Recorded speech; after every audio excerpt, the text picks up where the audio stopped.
Bonjour à tous et bienvenue dans Sologamie, le podcast des célibataires qui n'ont besoin de personne. Je vous présente un nouvel épisode sur le thème de l'hétérosexualité. Je m'appelle Marie-Albert, j'ai 29 ans et en ce moment je suis sur mon Survivor Tour, mon tour de France à pied contre les violences sexistes et sexuelles, puisque je suis aventurière, journaliste et autrice féministe. Aujourd'hui, en septembre 2023, je vous enregistre un épisode dans les Pyrénées-Orientales et vous avez de la chance car ce soir, je suis dans une cabane. C'est ma première nuit dans une cabane de tout l'été. Ça fait 2 mois et demi que je marche sur le GR10, le sentier de grande randonnée qui traverse les Pyrénées de la côte atlantique. Je suis partie de Hendaye le 1er juillet 2023 et je vais arriver à Banyuls-sur-Mer à la fin du mois de septembre 2023, côté Méditerranée. Donc j'ai déjà 800 ou 900 km dans les pattes cet été, et mon tour de France à pied contre les violences sexistes et sexuelles, je l'ai commencé à Dunkerque en juillet 2020, donc ça remonte, ça fait 3 ans, et je suis presque à 4000 km parcourus depuis Dunkerque. Donc je fais le tour de France par les côtes et les frontières, et chaque été, je marche 3 ou 4 mois pour poursuivre ce tour de France. Donc en 2023, l'objectif, c'était les Pyrénées. Tout l'été dans mon podcast Sologamie, je vous ai fait vivre mon Survivor Tour dans les Pyrénées. Je vous ai proposé des épisodes. Le premier, c'était Je survis aux hommes randonneurs. Le deuxième, c'était Je survis aux règles, au pipi et au caca en rando. Le troisième, c'était Je survis à la peur du bivouac sauvage. Et le quatrième, c'était Je survis à la solitude et à la lenteur.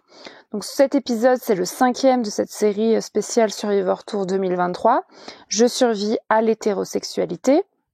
D'abord, j'aimerais me définir comme d'habitude pour que vous sachiez d'où je vous parle. Je me définis comme une femme cisgenre, pansexuelle, célibataire, française, blanche, jeune, mince, valide et athée.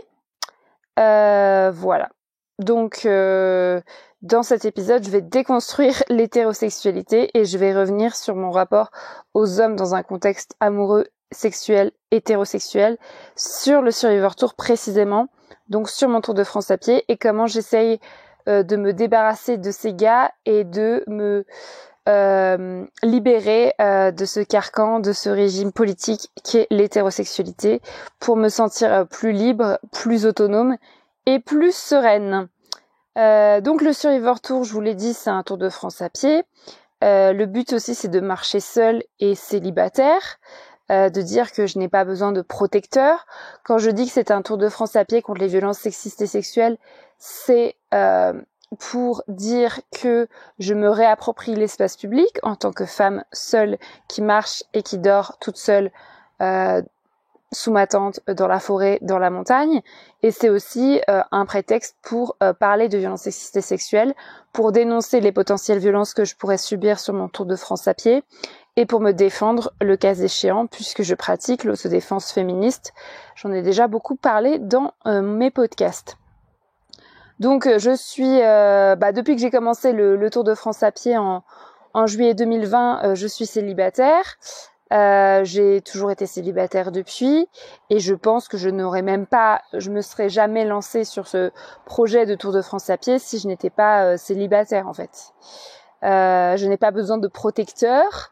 Je croise beaucoup de couples hétérosexuels en randonnée, et j'ai souvent l'impression qu'en fait, le fait que la femme est avec un homme, eh bien, ça va susciter beaucoup moins de défiance de la part des inconnus, des gens que ces couples rencontrent, puisque la femme est protégée par son homme, même si les gens le disent pas à haute voix. C'est ce que je perçois, puisqu'on ne remet pas forcément en question une femme qui marche en couple hétéro, alors que moi, je suis toujours renvoyée au fait que je marche, que je suis une femme, que je suis seule, que c'est dangereux, que j'ai pas peur, et absolument toutes les personnes que je rencontre 90% des gens que je rencontre me renvoient leur propre peur liée au fait d'être une femme seule dans l'espace public. Là, je suis dans la cabane d'Alemany, qui veut dire grande aile en catalan. C'est dans les Pyrénées-Orientales, donc je me rapproche de la Méditerranée. Et je suis à 1900 mètres d'altitude environ. Et là, il y a un orage dehors, donc je pense pas que vous entendrez la pluie dans ce podcast, parce que le traitement que je fais, le mixage que je fais du podcast, ça enlève les bruits parasites. Mais là, sur le toit de la cabane, j'entends la pluie qui tombe et dehors, j'entends le tonnerre. Donc vraiment, c'est ma première cabane de tout l'été et je suis trop contente parce qu'elle est nickel, enfin elle est cool. Là, je suis sur un matelas, je vais dormir sur un matelas, je suis toute seule, tranquille. Et je suis à l'abri de l'orage, ce qui est assez cool puisque ma tente n'est pas non plus insubmersible. Voilà pour les coulisses de l'épisode. Pour revenir à l'hétérosexualité, moi je suis pansexuelle, c'est-à-dire que je suis attirée sexuellement, amoureusement par des personnes quel que soit leur genre, donc pas forcément des hommes cis, pas forcément des hommes cisgenres. Donc cisgenre, ça veut dire qui s'identifie au genre qui lui a été attribué à la naissance. Je suis pansexuelle, vous pouvez écouter un épisode qui s'appelle Je suis pansexuelle et polyamoureuse de mon podcast Marie sans filtre à ce sujet. Mais j'ai été longtemps en couple hétérosexuel et j'ai longtemps pensé que j'étais hétérosexuelle. Donc j'étais en couple hétéro, on va dire de mes 17 ans à mes 24 ans, donc pendant 7 ans, avec 3 personnes différentes, donc 3 hommes, 6 hétéros. Donc une fois j'étais en couple 3 ans avec un mec, après j'étais en couple 2 ans avec un autre gars, et la dernière fois j'étais en couple 1 an avec un autre gars. Et à chaque fois je me suis lassée au bout d'un moment et je les ai quittés. Et donc la dernière rupture c'était à l'été 2018.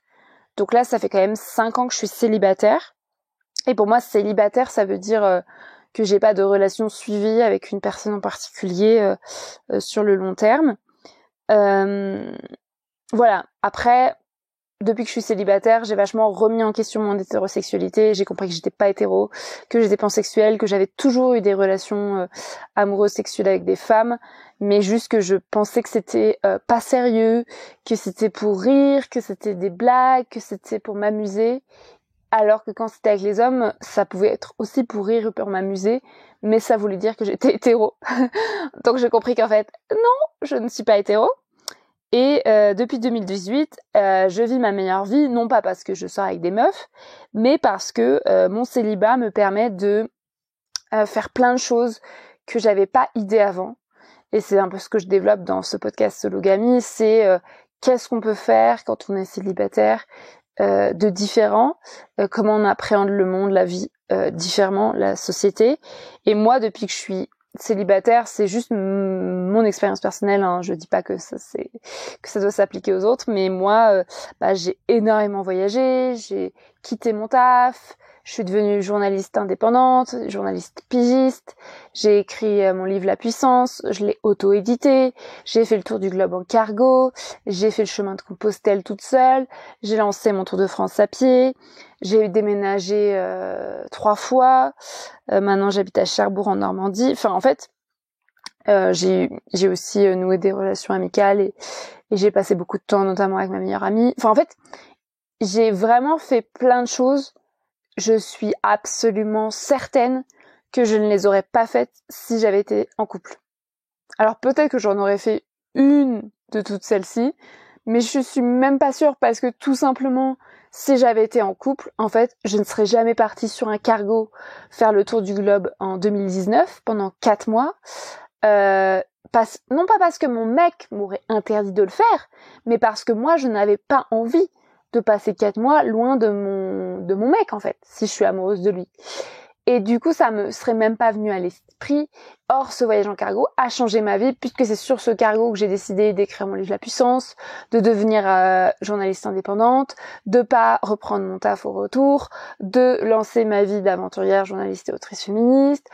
J'ai eu l'idée sur ce cargo de mes podcasts Marie sans filtre et Sologamy, etc., etc., etc. Donc, si j'avais pas fait ce voyage inaugural de 2019 sur le cargo, je ne vous parlerai pas aujourd'hui. Bref, tout ça pour dire que depuis que je suis célibataire, énormément de choses ont changé dans ma vie de façon très radicale, alors qu'avant j'étais vraiment dans le système, j'avais un mec, je vivais pas avec mon mec, mais j'avais un mec, j'avais un boulot, je vivais dans un studio, j'habitais à Paris, j'étais journaliste, j'étais validée, je pensais être validée, j'avais fait ce qu'on m'avait dit de faire, j'étais la bonne élève, j'obéissais, j'étais pas heureuse, mais je pensais que c'était comme ça, que j'avais pas le choix. Voilà, donc 2018, tout explose, je suis célibataire et je me lance dans tout ça, dans tous ces projets, dans tous ces voyages.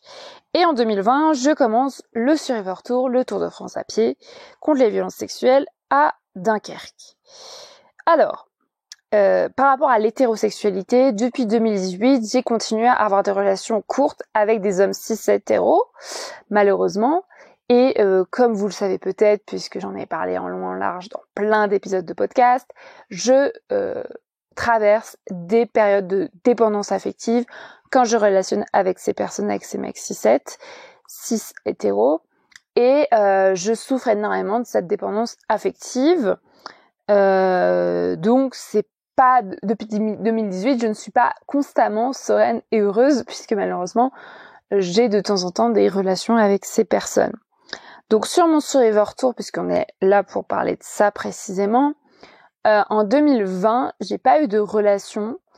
Donc j'ai marché 3 mois de Dunkerque dans le nord à Lannion en Bretagne. Donc je suis passée par la côte nord, côte d'Opale, baie de Somme, Normandie, et j'ai commencé la Bretagne jusqu'à Lannion qui est dans le nord de la Bretagne, dans les Côtes d'Armor.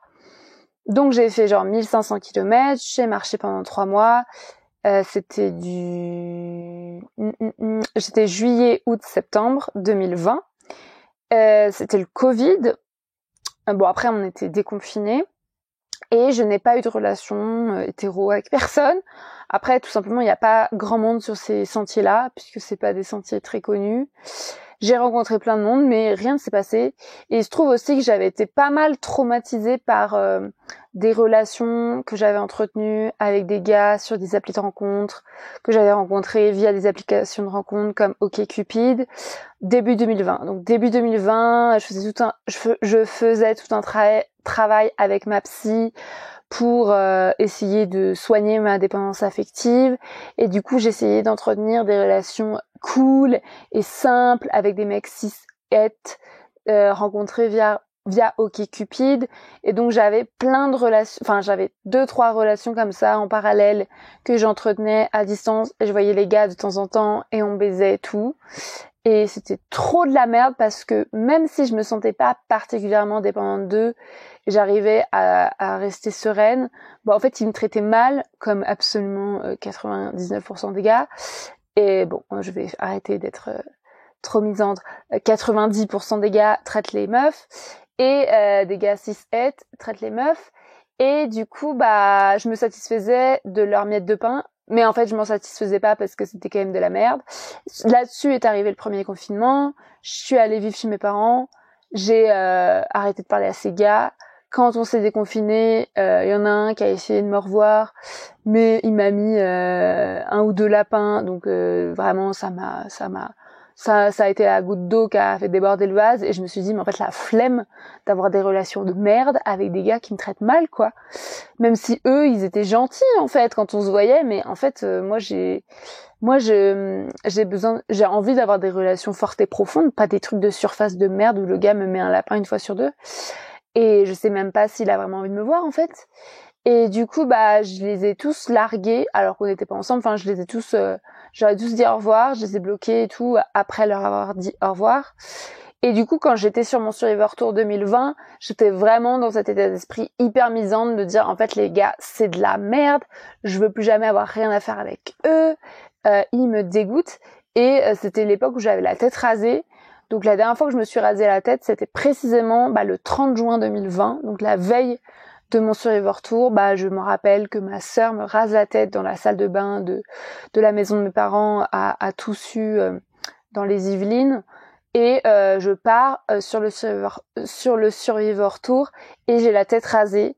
Donc littéralement, enfin quand on revoit les photos du Survivor Tour 2020, je suis très masculine dans ma dégaine, parce que j'ai la tête rasée, j'ai une casquette d'homme, j'ai des habits, j'ai un débardeur informe avec écrit survivante dessus en coton, qui tout l'été prend extrêmement cher avec la sueur et les lavages récurrents. Enfin bref, je ressemble avec mon sac à dos, mes bâtons de marche et mes chaussures de rando. Vraiment, moitié un mec, moitié une meuf. Vraiment, j'ai une allure, je sais pas, hein, comment on dit,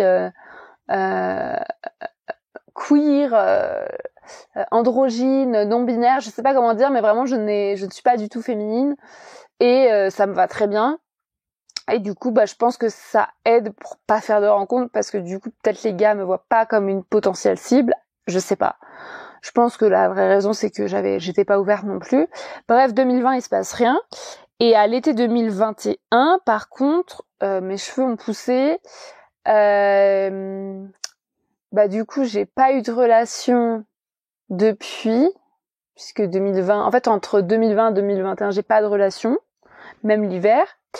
Et je me retrouve je pars le 10 juin 2021, je reprends le Survivor Tour à Lannion, dans les Côtes d'Armor en Bretagne. Et cette fois, je marche 4 mois, donc juin, juillet, août, septembre, début octobre, jusqu'à Arcachon, en Gironde. Donc je fais toute la Bretagne et la côte atlantique. Et là, ça faisait genre plus d'un an, ça faisait je pense 1 an et 3 mois que j'avais pas baisé. D'ailleurs, il y a un épisode du Survivor Tour 2020 qui s'appelle Je survis à l'abstinence sexuelle, que je vais vous rediffuser en même temps que cet épisode qui sort aujourd'hui. Vous pouvez écouter cet épisode Je survis à l'abstinence sexuelle, que j'ai donc enregistré pendant le Survivor Tour 2020, où je raconte que j'ai pas de relation, en fait, tout simplement, et que c'est trop cool. Et donc en 2021, ça fait plus d'un an, ça fait genre 1 an et 3 mois, c'est mon record à ce jour que j'ai pas baisé. Et je me retrouve début juillet en Bretagne, dans le Finistère. Et là, je baise le gardien de phare, enfin qui est pas un gardien de phare, qui est un mec qui travaille, qui fait des visites dans un phare touristique l'été, qui s'appelle Loïc, et je baise avec lui. Et c'est l'objet de l'épisode qui s'appelle Je survis au mauvais sexe, que vous connaissez sans doute puisqu'il a fait beaucoup d'écoutes. Et donc Loïc, on baise, c'est du mauvais sexe, c'est pas ouf. Et après, je vais en festival, donc je fais une pause dans mon Survivor Tour et je baise un autre gars qui s'appelle Sam. Et après, je suis un peu dépendante affective de lui. Et après, en août 2021, je suis toujours dans le Finistère et là, je rencontre Yanis Bayouri, le gars avec qui je baise aussi sur le chemin. Et lui, c'est un randonneur pour le coup. Et j'en ai déjà parlé dans pas mal d'épisodes, dont certains sont ressortis il y a 2 semaines. Donc, c'est libre en dépendance affective, c'est l'épisode numéro 1 sur Yanis. Et le deuxième, c'est Je survis au harcèlement de mon ex. Donc, les 2 épisodes racontent ma relation avec Yanis Bayouri, qui se termine en harcèlement. Donc, voilà l'expérience 2021. Ensuite, en 2023, puisqu'en 2022, j'ai pas repris mon Survivor Tour parce que j'avais d'autres choses à faire. Donc, j'ai repris en 2023, cette année, le 1er juillet. Je n'ai pas repris à Arcachon comme j'avais terminé en 2021 parce que j'ai déjà fait la partie à pied de Arcachon à Hendaye sur mon précédent chemin de Compostelle. Donc, j'ai repris cette année, le 1er juillet 2023, à Hendaye directement pour traverser les Pyrénées à pied. Au bout de 10 jours, j'ai baisé un gars qui s'appelle Johan et c'était un randonneur également. Et donc lui, je l'ai rencontré, je pense, très vite et je l'ai revu de jour en jour parce que sur le GR10, au début au Pays Basque, il y a beaucoup de gens qui se lancent, surtout début juillet, donc je croisais beaucoup de gens, je me suis fait plein de potes et tout. Et du coup, d'étape en étape, je retombais sur Johan et son pote. Et puis, au bout d'un moment, on a fait une soirée, on a baisé et tout, sous sa tente, dans les douches du camping, et puis sous sa tente et tout. Et après, le gars est parti. Ah oui, je voulais vous dire, je viens de voir, noter sur le programme de l'épisode, par rapport à la tête rasée, on y revient parce que, donc, 2020, j'ai la tête rasée, 2021, ça repousse. Et 2023, maintenant j'ai les cheveux longs, donc je suis identifiée comme une femme, n'est-ce pas? Mais si la question de la tête rasée vous intéresse, moi j'ai eu la tête rasée, je parle pas des cheveux courts, je parle vraiment de la tête rasée de 2018 à 2020, même si bon, ça repousse, on recoupe, ça repousse, on recoupe, j'avais pas tout le temps la boule à zéro. Mais si le sujet de la tête rasée vous intéresse, j'ai fait un épisode de mon podcast Marie sans filtre qui s'appelle Je me rase la tête, que vous pouvez écouter. Donc, je pense vraiment que cette tête rasée de 2018 à 2020 m'a éloignée de l'hétérosexualité, même si ça m'a pas... C'est pas pendant cette période-là, j'ai quand même eu des relations hétérosexuelles, mais en tout cas, ça m'a éloignée de l'hétéronormativité, de la norme en fait hétéro. Donc cette année en 2023, ce qui a été différent avec Yoann, par exemple, si on prend le cas Yanis Bayouri en 2021 et le cas Yoann cet été, on pourrait dire que c'est un peu similaire les histoires, c'est-à-dire je rencontre un beau randonneur, on baise et après je suis dépendante affective de lui parce que la baise était bien et qu'on s'entend bien et que le gars veut me revoir, etc. Et en fait, ça a été vraiment hyper différent cette année. Je pense que j'ai vraiment passé un cap. Pas que à cause de mes traumas passés, parce que j'ai eu beaucoup de traumas avec des mecs cis et ça m'a pas empêché de me remettre dans des histoires similaires par la suite. Mais là, je pense que j'ai passé un cap parce que, bon, déjà, Yoann, je l'ai pas baisé le premier soir et ça, je sais que ça m'aide de pas baiser le premier soir un gars. Je sais pas comment expliquer, mais le fait est que quand je baisse pas un gars le premier soir, je suis moins dépendante affective quand j'apprends à le connaître. Donc Yoann, bon, je l'ai appris à le connaître, je l'ai vu peut-être 3 fois avant de le baiser, mais ça m'a suffi parce qu'en 3 fois, en fait, j'ai eu le temps de le connaître. Je lui ai parlé, j'ai passé des heures à marcher avec lui, avec son pote, avant de le baiser. Et je me suis vraiment rendu compte qu'on n'était pas compatibles, que le gars était pas féministe, que le gars tenait des propos homophobes, racistes, sexistes, avec son pote et tout, et devant moi. Et que voilà, j'avais rien à foutre avec ce gars. Donc ça m'a vraiment, je pense, aidé. Alors que si on prend le cas Yanis en 2021, je me retrouve avec lui sous la tente et je ne le connais pas. C'est-à-dire j'ai passé j'ai passé peut-être quelques heures avec lui, mais je le connais de ce jour-là. Et ce qui m'a donné à voir, c'est que la partie séduction, donc forcément, il donne à voir que ce qui est positif chez lui.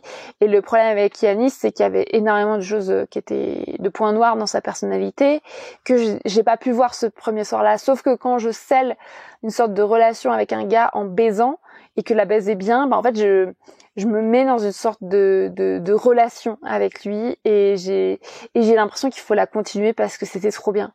Et donc ce premier soir avec Yanis, je lui dis je t'aime, il me dit je t'aime, enfin c'est hyper intense tout de suite alors qu'on ne se connaît pas. Et avec Yoann, c'était intense aussi, on se parlait aussi, je lui ai aussi dit je t'aime, peut-être une fois il m'a dit je t'aime aussi, enfin bref, c'était intense aussi, mais je savais que j'avais pas envie de le revoir. C'est vraiment, et j'ai pas envie de le revoir, c'est pas parce que c'est un homme, que je suis misandre et tout, c'est juste parce que je sais que le gars, le lendemain, il repart avec son pote sur le GR et que moi, je suis en pause au camping, et donc je ne le reverrai jamais parce qu'il marche plus vite que moi, et qu'en plus il va quitter le GR dans quelques jours parce qu'il est juste venu faire 2 semaines, et donc je sais que je vais jamais le revoir, qu'il habite dans une autre partie de la France, moi j'habite à Cherbourg en Normandie, que le gars, on n'a aucun point commun, qu'il est pas féministe, qu'il a rien à m'apporter. Donc, moi, je prends ce qu'il y a de bon à prendre dans la baise, et c'est tout. Et donc après, le lendemain et les jours d'après, je me sens un peu nostalgique. Enfin, j'ai pas oublié Yoann tout de suite, j'ai pensé à lui, genre, hyper longtemps, genre pendant 1 mois, je pensais beaucoup à lui. Je refaisais 1000 fois dans ma tête la nuit qu'on avait passée ensemble, alors que moi j'ai une mémoire de merde, donc vraiment j'avais oublié 90% de ce qui s'est passé, mais du coup je me remettais les mêmes moments en boucle dans ma tête, et j'étais vraiment super à fond sur les souvenirs. Mais en fait, c'était pas de la dépendance affective en mode je me sens mal, je me sens stressée, j'ai envie qu'il m'écrive, je vais regarder toutes les 2 secondes s'il m'a envoyé un SMS, ma vie dépend de lui, etc. Pas du tout, parce que quand Yoann est parti le matin, je lui ai dit ne m'écris pas en fait, tu vois. Je lui ai dit ne m'écris pas. Bon après Yanis il avait pas respecté, la plupart des gars ils respectent pas ce que je leur dis, mais dans ma tête c'était clair que c'était fini. Et du coup, après, j'ai pu passer à autre chose parce qu'on ne s'écrivait pas, en fait. Et on n'avait pas de projet de se revoir. Et même si après, Yoann, il m'a écrit et il m'a dit un truc du style... Enfin, ça m'a grave saoulée. En gros, le gars, il était pas féministe, mais il était super curieux de mon féminisme. Et ça, c'est une autre tranche de gars que je supporte pas. c'est qu'ils font genre ils sont intéressés, mais il faut tout leur apprendre. Sauf que moi, en fait, je suis pas payée pour faire l'apprentissage des gars.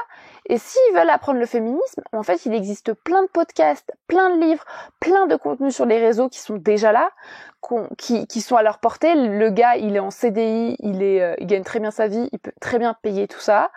Et moi, je vais pas gratuitement lui apprendre la vie. Donc je lui dis, en fait, si tu veux que je te donne des leçons de féminisme, parce que j'avais me poser des questions, c'est 100 € de l'heure. Moi, je fais pas des leçons gratuites, surtout que moi, je vais me donner énormément dans cette explication. Je vais mettre mes tripes, je vais mettre mon histoire personnelle, mes traumas sur la table, mon expertise qui m'a fallu des années pour développer. Et le gars, en face, il va retenir 1% de ce que je lui dis, voire il va se faire sa propre opinion et être encore plus misogyne qu'avant. Donc c'est mort, tu vois. Et du coup, Yoann, il me disait, ah, mais je vais acheter ton livre, La Puissance, ça a l'air trop bien.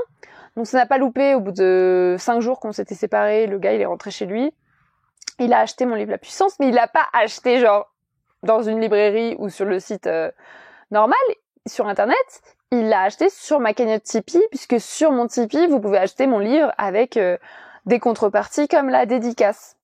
Sauf que le livre il est plus cher, donc il est à 30 € si vous voulez une version papier, et je vous l'envoie chez vous et je vous fais une dédicace. Donc les gens, vous pouvez l'acheter, ça me fait trop plaisir de vous l'envoyer. Sauf que lui, il l'a acheté sur mon Tipeee, donc ça veut dire que je vais devoir faire une dédicace à Yoann. Qu'est-ce que je vais écrire, genre? Et en plus, il m'a laissé un message au moment de payer en mode appelle-moi quand t'as fini le GR, et il m'a laissé son numéro. Alors que je lui avais clairement dit que je voulais pas le revoir et que je voulais pas qu'il m'écrive. Donc là, il enfreignait les deux règles parce que il m'écrivait, même si c'était l'excuse qu'il achète mon livre, qu'il m'avait dit qu'il allait l'acheter. Et en plus, il me donne un ordre, appelle-moi quand t'as fini le GR. Enfin, en fait, qui es-tu pour me donner un ordre? Non, en fait. Du coup, je lui ai répondu un truc gentil en mode, n'attends pas mon appel. Et je ne vais pas l'appeler. Mais du coup, ça m'a un peu, ça aurait pu genre me bouleverser en mode, ah, il m'a donné son numéro, peut-être qu'il faut que je le rappelle. Et en fait, non, dans ma tête, ça m'a juste saoulée. Et ça m'a aidé à passer à autre chose même. Après, aujourd'hui, des fois, je repense à lui et c'était cool cette nuit-là, mais je suis plus en train d'idéaliser le truc comme au début, j'y repense pas tous les jours et je me sens pas dépendante de lui, quoi. Enfin, vraiment. Et même quand je me refais la nuit, dans ma tête, c'était pas si ouf que ça. Ouais, c'était très cool, mais le sexe en soi était pas incroyable, tu vois. C'était plutôt la connexion qu'on avait qui était cool et que moi j'arrive à créer avec pas mal de gars, tout simplement parce que je communique et que j'adore le toucher. Donc je pourrais toucher n'importe qui, en fait, je pense que ça me ferait plaisir.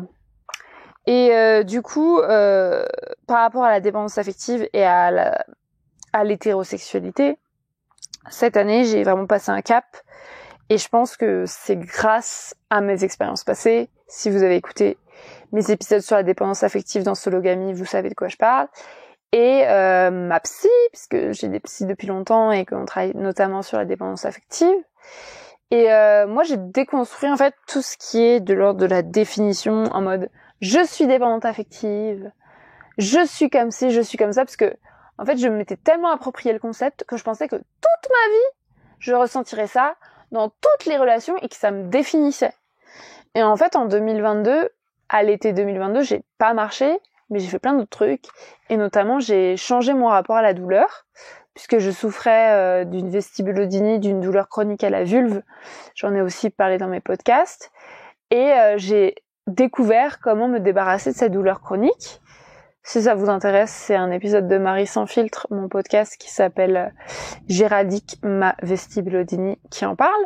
Ça peut s'appliquer à toutes les douleurs chroniques, donc si vous avez des douleurs chroniques et que vous n'arrivez pas à vous en sortir, je vous conseille d'écouter cet épisode de Marie sans filtre. Et en gros, ça m'a permis de comprendre que à chaque fois que je me définissais comme ça, genre j'ai une vestibulodynie, j'aurai toute ma vie une vestibulodynie, toute ma vie j'aurai mal à la chatte, je suis condamnée, mais en fait ça me condamnait, en fait, effectivement, à souffrir. Alors qu'à partir du moment où je me suis dit, en fait, non, ça me définit pas, je ne veux pas que ça me définisse, et je veux vivre, et que j'ai recommencé à faire des trucs que j'avais arrêté de faire, et que j'ai arrêté de penser à la douleur, et que j'ai arrêté d'anticiper la douleur, et que j'ai arrêté d'avoir peur d'avoir mal, ce qui est un énorme travail, ça se fait pas en 2 jours, j'ai recommencé à vivre, et petit à petit, ma vestibulodynie est partie, quoi. Et la dépendance affective, je pense que c'est pareil. C'est des exercices permanents de se dire non, ça ne me définit pas. Non, je ne vais pas être dépendante affective. Non, ça va pas m'arriver à chaque fois. Faut que j'arrête d'avoir peur de ça. Je l'ai déjà vécu, c'est pas la mort. Et je peux m'en débarrasser. Et donc, à chaque relation que j'ai maintenant, j'essaye vraiment, au moment le pire de la relation, de me dire non, j'ai pas besoin de ce gars. Non, ma vie ne dépend pas de lui, de sa validation. Est-ce que il me plaît vraiment ou est-ce que c'est juste que j'ai envie d'être aimée et validée? Est-ce que c'est juste de la dépendance ou est-ce que c'est vraiment de l'intérêt que j'ai pour lui? Et du coup, ça m'a fait ce déclic-là au mois de juin. Et je ferai un épisode de Sologamie très bientôt sur le sujet très précis, j'éradique ma dépendance affective, parce que comme ça, je vous raconterai précisément ce qui s'est passé au mois de juin.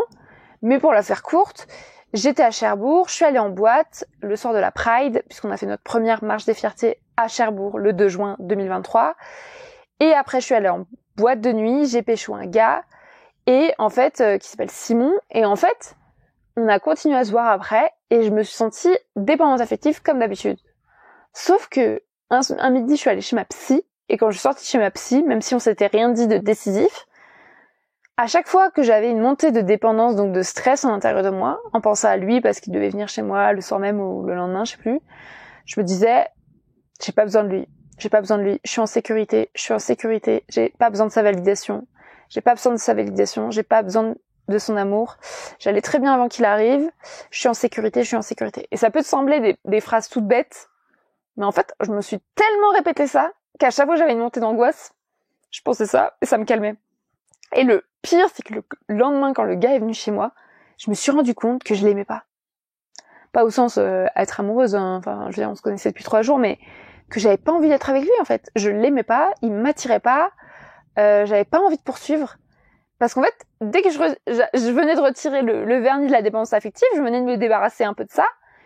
Et si je regardais derrière ce rideau de la dépendance affective, je me rendais compte que le gars, en fait, il m'intéressait pas. Et ça, c'était un déclencheur de ouf. Et là, Johan, le gars que j'ai baisé en juillet, peut-être qu'il me plaisait plus physiquement, mais comme il me plaisait pas mentalement, ça a été pareil, quoi. Je me suis juste dit, non, en fait.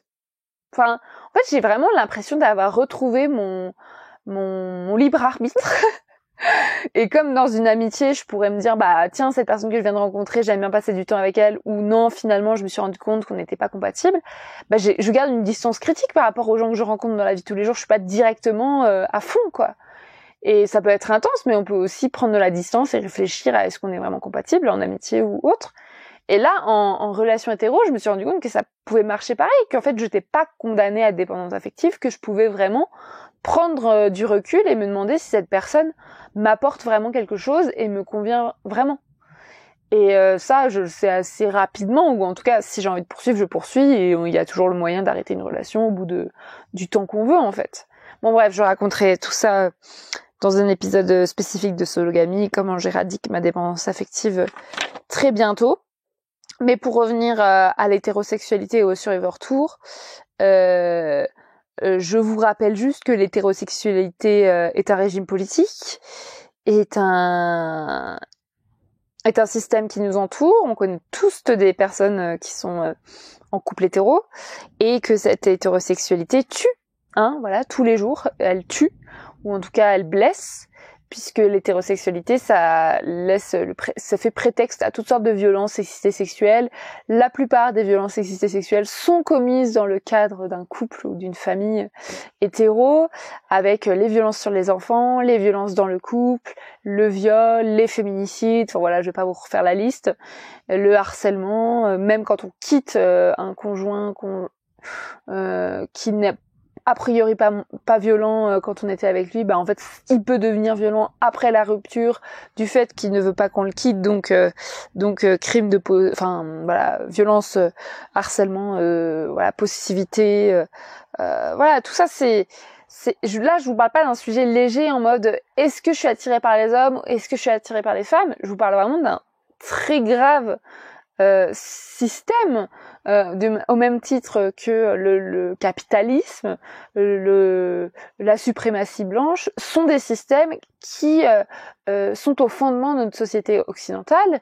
L'hétérosexualité, le patriarcat, c'est pareil en fait. Et quand on se met en couple hétéro, on peut pas dire que c'est juste parce qu'on est amoureuse de quelqu'un et que c'est juste notre libre arbitre et que comme on est amoureux, tout va bien se passer.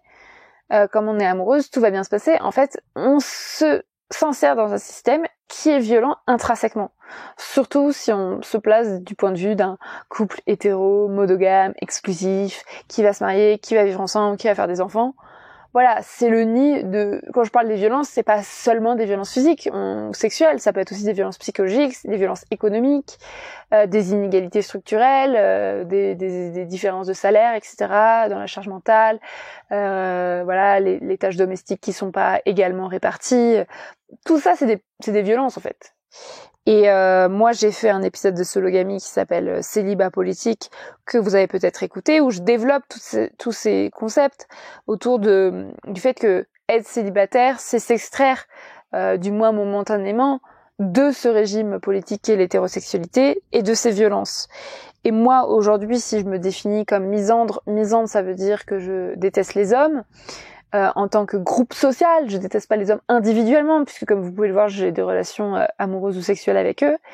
Mais en tant que groupe social, qu'oppresseur, je les hais. Et c'est juste une réaction à leurs propres violences qui sont souvent perpétrées dans ce cadre du couple hétérosexuel. Donc pour moi, une des solutions possibles, c'est notamment l'abstinence sexuelle. Je vous avais dit qu'il y a un épisode de Marie sans fil que je vais rediffuser dans Sologamie à ce sujet qui s'appelle Je survis à l'abstinence sexuelle, que j'avais justement enregistré sur le Survivor Tour 2020. Et aujourd'hui, je peux me définir comme abstinence sexuelle. Je vous conseille à ce sujet le très bon livre d'Emmanuelle Richard, qui est une autrice qui a écrit Les corps abstinents, où elle parle de sa propre expérience de l'abstinence. Et elle a interrogé plein d'autres personnes abstinentes en France à ce sujet.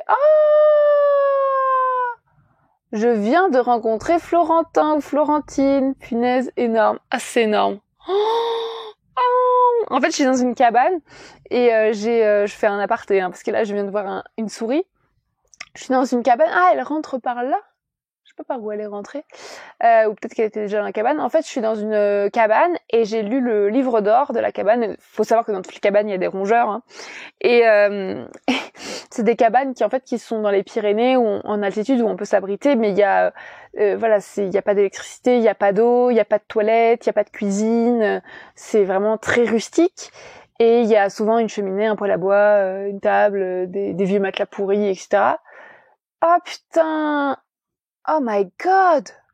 Non mais là, elle s'approche de moi. Genre vraiment. Ah mais je pense qu'il y a une famille de souris en fait. Donc là, elle est en train de marcher sur les lits superposés. Et donc je lis le livre d'or et je vois que souvent les gens parlent des rongeurs qui ont bouffé leur bouffe ou qui ont essayé de bouffer leur bouffe. Et donc les gens commencent à l'appeler Florentin. Moi, je sais pas le genre du rongeur et je pense qu'il y en a plusieurs, donc Florentin, Florentine. Et on sait pas vraiment quel rongeur c'est. Ça a l'air d'être des sortes de mulots ou de souris, mais je m'y connais pas trop bien. Et donc, ce qu'ils conseillaient, c'est de leur laisser une offrande, sinon ils attaquent la bouffe. Et donc là, je leur ai laissé du fromage, des croûtes de fromage et du pain de seigle au pied de la cheminée. Et j'espère que Florentin et Florentine vont manger ça plutôt que ma bouffe. Après, ma bouffe, je l'ai vraiment rangée dans mon sac à dos. Mon sac à dos, je l'ai accroché en hauteur et tout. Donc vraiment, c'est impossible que les souris attaquent ma bouffe. Mais bon, je me dis peut-être que j'ai oublié quelque chose quelque part. Mais là, de ce que je comprends, elles vont même courir à côté de mon lit. En fait, ça, c'est un peu flippant parce que il y a plein de gens qui ont des phobies des souris et tout, ou des rats. Bon, là, j'ai vu, c'est des petites souris trop mignonnes, mais après, moi, les rats, j'ai pas de problème, mais enfin, vraiment, c'est un délire. Je peux dire que j'ai pas de phobie, mais c'est autre chose de savoir que je vais dormir avec des rongeurs qui vont courir autour de moi, quoi. Après, je vois pas ce qu'ils pourraient faire dans mon lit puisque j'ai pas de bouffe, en fait. Ah putain, c'est c'est ouf ce qui vient de se passer. Mais à mon avis, ils font un peu le tour du propriétaire. Ils sortent la nuit. Et là, ils viennent d'arriver, je viens de les voir et ils font le tour du propriétaire pour voir ce que j'ai laissé où est ma bouffe et tout. Après, moi, je vais mettre des boules caisses et puis ça va être terminé. Mais là, j'entends rien. Après, c'est aussi parce que je parle. Bref, je sais même plus où j'en étais. Oh là là, l'abstinence sexuelle. Ah oui. Emmanuel Richard qui a écrit Les corps abstinents où elle interroge plein de personnes abstinentes. Donc, qui ne font pas peu ou peu l'amour. Qui n'ont pas ou peu de relations sexuelles. Et moi, j'aimerais bien inviter Emmanuel Richard dans Sologamy pour parler de ça, de l'abstinence sexuelle. Et je peux me définir comme abstinence sexuelle parce qu'en fait, même si de temps en temps j'ai des relations, c'est tellement épisodique. Je veux dire, là, j'en ai eu à Noël, au mois de juin, là au mois de juillet. Mais là, on est en septembre et il se passe R, quoi. Ah, un autre Florentine. Non mais en fait, c'est un truc de fou. Moi, je pensais que les souris, ça marchait sur le sol. Mais en fait, elles montent. Ah, mais elles sont dans le toit, évidemment. En fait, elles grimpent au mur, mais vous allez vous foutre de ma gueule, mais je ne savais pas que les rongeurs pouvaient grimper au mur, en fait. Là, je les vois grimper au mur, parce qu'en fait, j'ai ma lampe frontale. Il fait nuit, hein, il est genre 21h, mais là, en fait, avec ma lampe frontale, je les vois grimper au mur et j'entends du bruit dans le... Ah, punaise. Putain, c'est énorme. Mais il y a vraiment plein de souris. C'est peut-être une seule, hein, mais je sais pas. Bref, je me définis comme abstinence sexuelle parce que j'estime que j'ai pas très peu de relations sexuelles. Et ça, c'est très cool. Puisque j'évite aussi les désagréments qui sont liés, genre toutes les violences dont je vous ai parlé, mais aussi les cystites, les infections urinaires, les mycoses, les risques de grossesse, les risques d'infections sexuellement transmissibles, les nuits blanches, évidemment la dépendance affective. Hein. J'évite vraiment beaucoup de problèmes. Pour revenir à la rando, donc je vois beaucoup de personnes en couple hétéro. J'ai pas vu de personnes en couple homo qui m'ont dit qu'elles étaient en couple homo en tout cas. Et c'est hyper cool, vraiment très cool de marcher sans homme en fait. Moi, je marche seule. Et ça, bon, j'en parle dans le dernier épisode de Sologamy qui s'appelle Je survis à la solitude et à la lenteur. Mais là, récemment, j'ai marché avec des meufs et c'était tellement stylé. Trop stylé. J'ai écrit d'ailleurs un papier pour Mademoiselle, le site internet, qui s'appelle Marcher entre meufs dans la montagne, un bonheur inégalé, un plaisir inégalé. J'hésite encore sur le titre. Mais au moment où vous écouterez cet épisode de podcast, l'article devrait déjà être sorti. Et je raconte ça, comment ces derniers temps, j'ai marché en dehors de l'hétérosexualité, encore une fois, avec des meufs dans les Pyrénées. Et c'était tellement stylé. Genre, notamment, j'ai rencontré deux randonneuses britanniques anglaises qui s'appellent Safia et Ingrid. Et j'ai fait une étape avec elles. C'était une étape hyper dangereuse puisqu'il y avait des grosses bourrasques de vent, énormément de vent. Et on était en altitude, on devait monter un col à 2400 mètres d'altitude, je pense. Et j'avais pas très peu dormi cette nuit-là parce que j'avais pris le vent dans ma tente et que j'avais dû me rapatrier en urgence au refuge au milieu de la nuit. Donc j'avais très peu dormi. Et elle, le lendemain, on a marché ensemble dans le vent. Il y avait tellement de vent que vraiment le vent nous faisait tomber. Moi, je suis tombée. Et il y avait du vide, en fait. Donc c'était hyper dangereux. On était sur les cailloux. Enfin, c'était un délire. Et à un moment, elles marchaient vite. Et je leur dis, écoutez, les meufs, partez devant, mais vous marchez trop vite pour moi. Et elles me disent, non, mais c'est mort, on reste ensemble, en fait. Et on ralentit pour toi. Ça vous semble peut-être normal. Mais moi, je suis pas du tout habituée, hein. Sur le GR10, les gens, ils marchent à leur vitesse, on se connaît pas et tout. Et elles ont dit, mais non, mais c'est dangereux, on reste toutes les trois, ça nous rassure toutes les trois et tout. Bien sûr qu'on va t'attendre et tout. Et puis, elles m'ont entendu, on a fait toute l'étape ensemble, enfin, en tout cas, la partie la plus dangereuse. Et après, le vent s'est calmé, on est descendu dans la vallée. Et j'ai trouvé ça tellement stylé. Alors que vraiment, on ne parlait pas. On a passé genre juste 4 heures à essayer de survivre. Et à un moment, c'était Ingrid qui était plus à la peine derrière parce qu'on faisait la descente et tout. Et ben, on l'a attendu. Enfin, vous allez me dire, c'est normal, mais moi, j'ai des mecs, ça les aurait fait trop chier, quoi. J'aurais dit partez devant, j'y arrive pas, je suis plus lente que vous, ils seraient partis devant, mais 100%. Ou alors s'ils étaient restés, ils auraient fait leur preux chevalier, genre on t'attend, on te secourt, ou je ne sais quoi. Elles étaient juste en mode on est solidaires et on est toutes dans la même galère, donc on va rester ensemble quoi. Et puis après, du 5 au 10 septembre 2023, il y a ma meilleure amie Tara, si vous avez peut-être suivi sur mon compte Instagram, qui est venue marcher avec moi. Donc elle vient tous les étés en fait sur le Survivor Tour. Elle vient à la fin, quelques jours. Et moi en fait j'ai un problème, c'est que j'ai très peur d'être chiante et j'ai très peur de trouver les gens chiants. Même ma meilleure amie en fait. C'est pour ça que je voyage seule, que je vis seule, que je fais tout seul, que je travaille seule. C'est que je suis introvertie et j'ai beaucoup de mal à supporter les gens 24 heures sur 24 quoi. Et surtout, j'ai l'impression que les gens vont me trouver insupportable au bout d'un moment. J'ai construit ce mythe dans ma tête. Et du coup, à chaque fois que je suis avec ma meilleure amie, je me stresse. Parce que j'ai envie que tout soit parfait, parce que j'ai envie de pas être chiante, parce que j'ai peur de, moi, la trouver chiante, etc. Et là, pareil, avec mes psys, j'ai fait un gros travail sur ça, essayer d'analyser qu'est-ce qui me faisait si peur dans la présence de gens 24 heures sur 24 avec moi. Et comprendre que même si on est ensemble, on n'est pas obligé de parler tout le temps, c'est pas obligé d'être tout le temps le rêve parfait, on n'est pas obligé d'être tout le temps ensemble collés, on peut être par exemple au mois de juin, ma meilleure amie elle est venue chez moi à Cherbourg, en fait des fois elle était dans sa chambre, j'étais dans ma chambre, on n'est pas obligé d'être 24 heures sur 24 en train de parler. Et moi avant j'étais vraiment dans ce truc de il faut que je la divertisse, je suis responsable de son bien-être. Alors que non, en fait, c'est une grande fille, c'est une adulte. Si elle veut faire à manger, elle fait à manger. Je suis pas obligée de tout faire pour elle, quoi. Et du coup, là, elle est venue sur mon Survivor Tour plus longtemps que d'habitude. D'habitude, elle vient 3 jours, 2 nuits. Et là, elle est venue 6 jours. 1, 2, 3, 4, 5 nuits. 5 nuits. 6 jours, 5 nuits.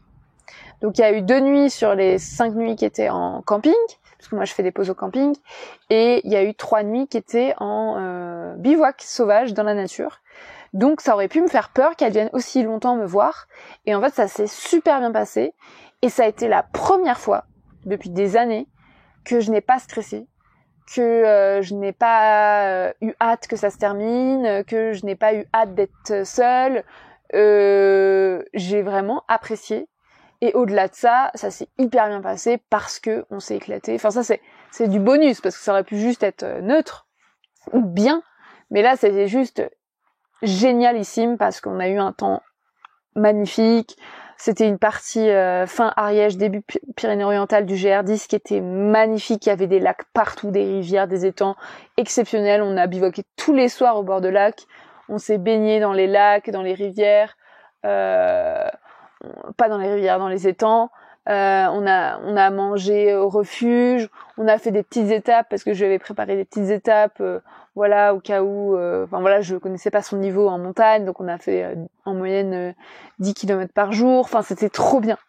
Et en plus, on s'est vachement marré. Tara, elle a l'habitude de venir sur le Survivor Tour, donc elle est déjà équipée, elle est déjà habituée. Elle est super résistante. Elle dort. Je pourrais prendre personne d'autre sur le Survivor Tour. Ça pourrait pas se passer aussi bien avec quelqu'un d'autre parce que vraiment on est hyper compatibles et ça se passe vraiment elle est hyper forte quoi. Je veux dire faut quand même le faire quoi, d'arriver dans les Pyrénées, tu connais pas, de te taper 1000 mètres de dénivelé positif dans la gueule le premier jour, dormir sous ta tente, il fait froid la nuit, il fait 5 degrés la nuit et repartir le lendemain en ayant une pauvre semoule aux légumes lyophilisée dans le ventre, faut le faire quoi, elle le fait quoi. Et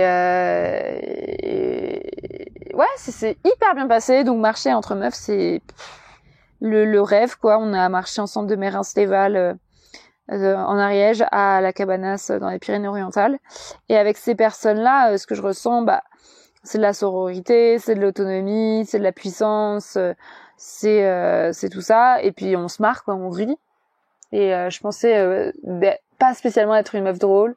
Je pensais pas qu'on pouvait rire autant avec ma meilleure amie. Et là, je me suis dit, mais en fait, là, je réussis, on est hyper drôle et que, voilà, on fait des blagues misantes, quoi. C'est tout. Mais ça change pas grand chose. Putain, mais il y a une famille de souris, mais c'est un truc de fou. Et franchement, si j'ai pas peur cette nuit, c'est miraculeux, hein, parce que la peur des souris, c'est quand même un truc bien ancré. Mais vous savez si elles peuvent genre bouffer mon bonnet ou des trucs comme ça? Je pense pas. Les souris, ça bouffe les vêtements? Bon, ce que je vais faire, c'est que je vais ranger les vêtements. Voilà, je vais ranger les vêtements. Voilà. De ce que j'ai lu dans le livre d'or, elle ne bouffe que la bouffe. Hein. Elle bouffe pas les câbles ou les vêtements. Hein. Voilà, donc mon célibat me laisse l'espace pour vivre d'autres relations avec des meufs, avec des personnes sexisées, avec moi-même et faire des choses seules dont je parlais dans l'épisode je survis à la solitude et à la lenteur, réfléchir, méditer, écrire, lire. Voilà, je ne passe pas mon temps à penser à un mec cis hétéro, à envoyer des messages à ce mec cis hétéro, et ça, juste cette liberté d'esprit, mais on en parle tout le temps avec Tara, parce qu'elle est aussi célibataire, de nous dire, en fait, on a une présence, genre, moi, notamment, parce que j'ai même pas de crush et rien, je peux réfléchir juste à des trucs complètement différents, quoi. Et quand je marche la journée, je peux penser juste à la bouffe, car j'ai faim tout le temps. Non, mais je sais pas, je pense à mes prochains épisodes de Sologamy. Bon, ok, c'est pas très drôle, mais là en ce moment, par exemple, aujourd'hui à midi, j'ai mangé dans un autre refuge.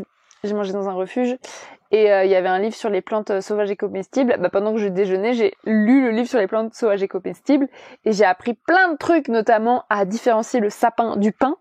Je sais pas si vous savez différencier un sapin du pin, mais depuis cet après, je sais absolument différencier le sapin du pin, et je sais que dans les deux cas, tu peux manger une partie de ces plantes, et notamment le sapin, les extrémités des épines du sapin, quand elles viennent de pousser, donc elles sont fraîches, et qu'elles sont tendres, et qu'elles sont vertes claires, en fait ça se bouffe en salade genre. Et du coup, cet après-midi, je voyais plein de sapins, donc je prenais les extrémités des branches vertes jeunes, et je les mettais dans la bouche, et je bouffais ça. Bon, après, c'est pas exceptionnel. Je pense qu'il faut s'habituer.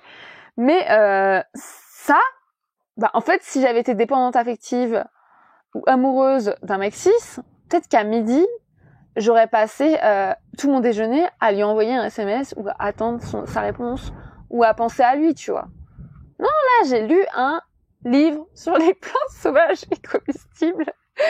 L'année dernière, je suis allée au Mycologiade de Bellem, qui est le festival du champignon à Bellem, dans le Perche, en Normandie. Et ça, c'était sur mon tour des collines du Perche, qui est une rando que j'ai faite à l'automne 2022. Non mais qui fait ça? Je veux dire, moi, quand j'étais en couple, je savais même pas que ça existait, les champignons. Bon, bref. On peut aller aussi en couple au Mycologiade de Bellem, mais moi, je pense pas que c'est un truc que j'aurais fait avec mes gars. Et sur le Survivor Tour, c'est assez intéressant. J'ai l'impression que les mecs cis hétéros tentent de me contrôler, de m'attraper de nouveau. C'est-à-dire que plus je prends de la distance, plus je me libère de leur regard et tout, mais plus je capte qu'en fait, de temps en temps, ils essayent de lancer leur hameçon et de me rattraper au vol, tu vois. Que ce soit sur les réseaux sociaux, sur le GR10 là dans les Pyrénées, sur les réseaux sociaux de temps en temps, voilà, j'ai tous ces mecs là qui suivent mes stories, qui répondent à chacune de mes stories avec un bonhomme avec des cœurs à la place des yeux, qui me font des compliments, qui me disent qu'ils ont envie de me rencontrer, qui me font des compliments sur mon physique, ou au contraire qui m'insultent, qui me dénigrent, etc. Et sur le GR10, il y a des gars comme ça qui veulent me refaire rentrer de force dans l'hétérosexualité, puisque les gars sont capables de me considérer comme un être humain, mais juste, je ne suis qu'un objet sexuel, les mecs cis hétéros en général. Soit ils me calculent pas, parce que bon, une meuf, ils en ont rien à foutre, je suis pas un être humain, soit il faut qu'ils m'aient, tu vois, que je leur appartienne. Et moi, je résiste, je prends de la distance, je les ignore, je pratique l'autodéfense féministe, mais ça me fait marrer en fait. Maintenant, je vois ça vachement de loin, je fais Donc comme Johan qui m'avait dit, tu vois, qui de nulle part m'envoie un message, appelle-moi quand t'as fini le GR avec son numéro. Ou hier, il y a Simon, donc le gars que j'ai baisé au mois de juin à Cherbourg, qui m'envoie un message sur Insta, alors que pareil, on n'est pas ensemble et on n'est pas censé avoir de lien, quoi. Il m'envoie ça et il m'envoie un message gentil pour me dire mais je suis sûre que tu vas réussir les Pyrénées, t'as bientôt fini et tout. Et j'étais en mode mais gars, si tu regardes mes stories, d'accord, mais laisse-moi vivre. Et ça me fait penser en fait quand il m'envoie ça, c'est un peu une façon de dire je suis toujours là. j'existe toujours. Tu es toujours une meuf qui potentiellement peut m'intéresser. Moi, je suis en mode, mais laissez-moi tranquille. Et quand en 2021, c'était fois 1000 avec Yanis Bayouri qui me harcelait une fois que je l'ai largué, quoi. Enfin, genre, qui est venu physiquement me retrouver sur le chemin de randonnée, alors que je l'avais largué. Qui m'a cherché pendant des jours, qui m'a retrouvé. Enfin, ça, je m'en remettrai jamais. Et je raconte ça dans les épisodes dédiés à Yanis. Bref, je me sens aujourd'hui en sécurité et en liberté, en dehors de l'hétérosexualité, qui n'est pas, je le rappelle, une pratique sexuelle. Vous êtes attiré par qui vous voulez, ça ne me regarde pas, mais un régime politique.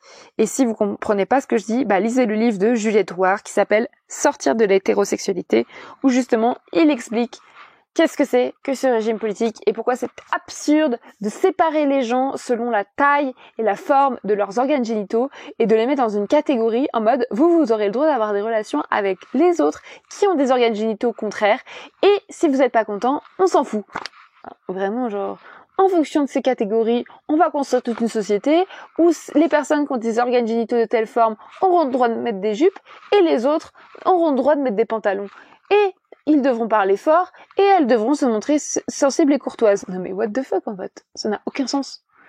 Et on va relationner entre nous, se marier, faire des enfants, et c'est le seul cadre possible pour qu'on relationne. En fait, non.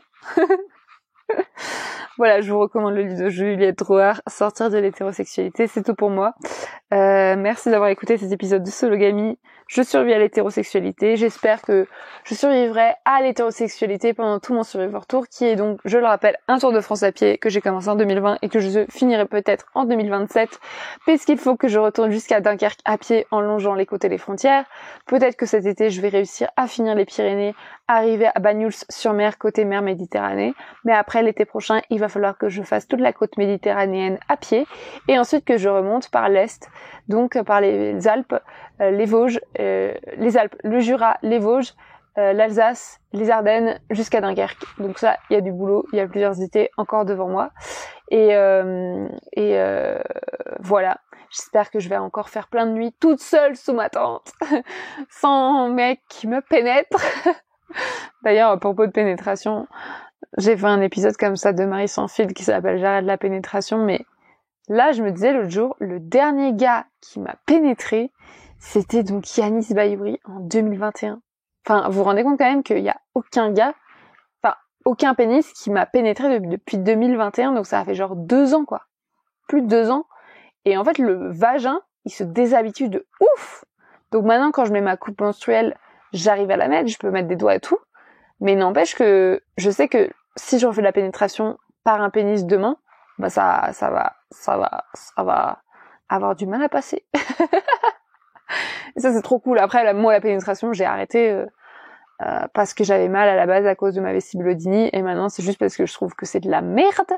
Et je trouve que d'autres pratiques sexuelles m'apportent beaucoup plus de plaisir. Mais vous faites ce que vous voulez. J'ai plein de potes qui adorent la pénétration.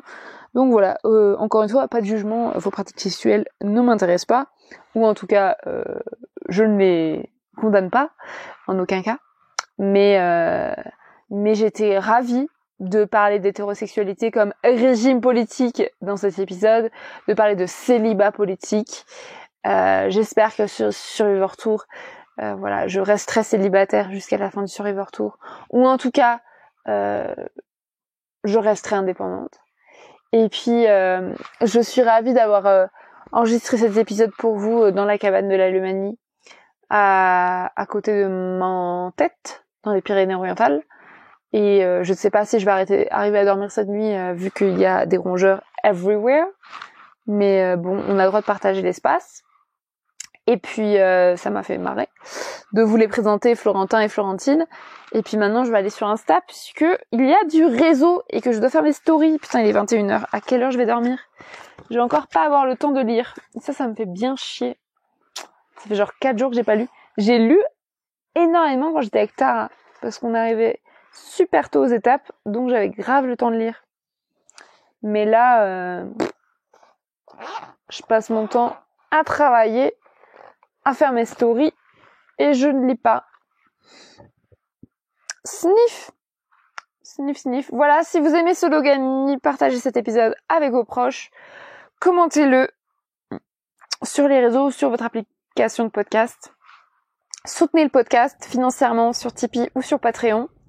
Écrivez-moi pour me donner votre avis sur cet épisode, sur comment vous survivez à l'hétérosexualité si c'est le cas, comment vous aménagez votre vie dans ce monde violent. Et puis je vous embrasse. Bisous bisous et puis j'espère que cet orage va se terminer d'ici demain matin. Voilà, je repartirai marcher. Bisous.